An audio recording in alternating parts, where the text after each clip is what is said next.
Сәлем достар, баршаңызға бүгін сіздермен керемет торттың рецептімен бөлісемін. Видеоны соңына дейін қараңыздар.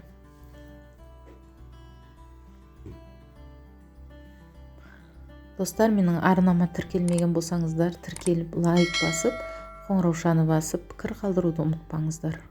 Бұл торттың атауы королевский торт. Өте дәмді болып шығатын торттардың бірі. Ауызға салғанда ауызда ериді. Және бұл торт ұнсыз жасалынатын торт. Және бұған жаңғақ қосылып жасалынады. Өте дәмді болып, жұмсақ болып шығатын торттардың бірі. Жасап көруге сіздерге кеңес етемін.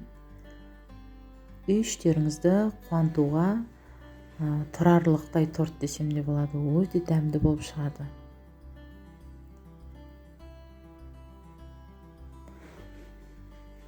Менімен бірге жасап көріңіздер. Дәмін енді сөзбен айтып жеткізу мүмкін емес. Ал бісміллах деп мен жұмысымды бастаймын. Ыдысымызға жұмыртқаның ағын сарысынан ажыратып аламыз. Үстіне қант ұнтағын салып, барлығын бірінші әрине қолымыздың көмегімізбен және венчикпен мұқият араластырып аламыз. Содан соң мен миксермен араластырдым. Мен миксермен 20 минуттай араластырдым. Мінекей достар, осындай болып, қою болып шыққанша араластыруымыз қажет. Бұл өте маңызды. Біздің массамыз осындай болып шығу керек. Өз формасын ұстау қажет.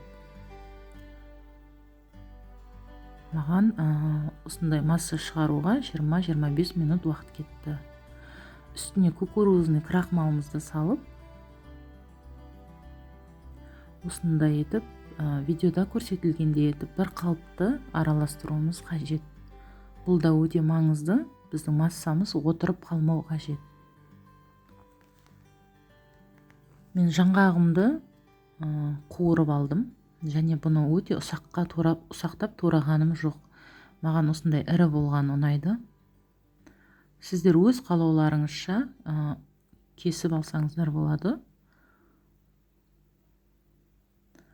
Жаңғағымызды да мұқият араластыруымыз қажет. Біз байқасаңыздар, мен жаңғақтың барлығын салған жоқпын. Бөліп салдым. Бұл кезде де араластырғанда мұқият араластырғандарыңыз маңызды. Біздің массамыз отырып қалмауы қажет. Осындай пергаментіне қағазымды мен дөңгелек етіп сызып алдым. Маған осындай домалақ форма керек болды. Сіздер өз қалауларыңызша осындай формаға барлығын салып пісірсеңіздер де болады. Негізінде осылай барлығын бір салып пісірген өте ыңғайлы. Маған домалақ форма керек болғандықтан осылай салып пісіріп алдым. 180 градуста 40 минут пісіріп алдым. Мінекей достар, осындай болып піседі.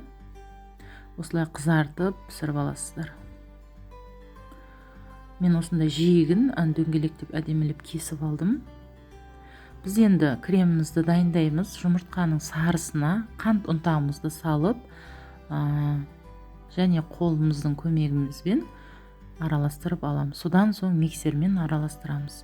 Осындай масса болғанша араластыруымыз қажет. Осындай қою масса болып шығуы керек.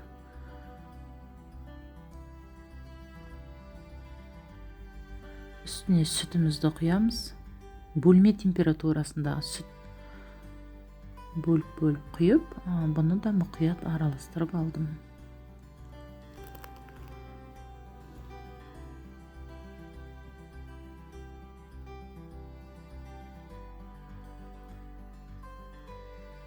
Енді осы массамызды осындай табамызға құйып, баяу отқа қоятын боламыз.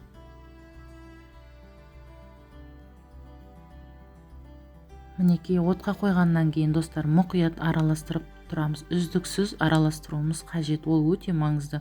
Осындай қою болғанша, енді бөлек ыдысқа салып, мен кремімді суытып аламын. крем суығанша мен майды, сары майды миксермен 5 минут осында ағарғанша миксермен араластырып алдым. Содан соң біздің кремімізді суыған үстіне салып, және какаоамды қосып, барлығын араластыратын боламын.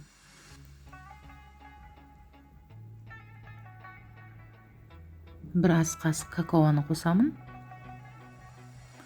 Барлығын осылай бір қалыпта араластырып алдым.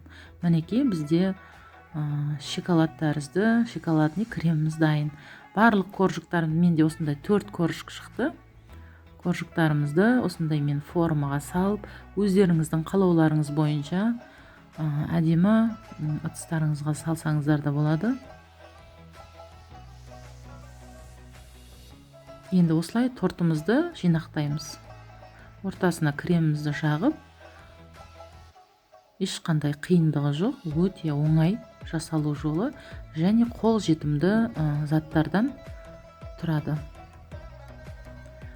Осылай әр корждың ортасына кремімізді жағып, осылай тортымызды жинақтап аламыз.